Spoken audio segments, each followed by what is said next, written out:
Hello, how are you? Now I'll show you how to add and change the slider image photo. Let's start. First of all, you need to log in your WordPress dashboard and click the all pages. After click, you will see the home page, front page, Elementor. Just click edit with Elementor.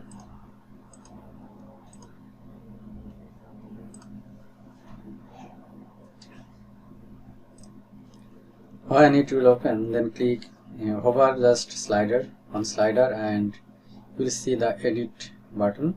Just click here and then you will show the left hand side slider image carousel. Just click this edit icon and then you will see all photo. If you delete any image, just click cross, and or you add a new image, just add to gallery and select your specific image just like this, select and add to gallery. It will add on the gallery and then click insert gallery and then click update. That's all for add or delete slider images. Thank you.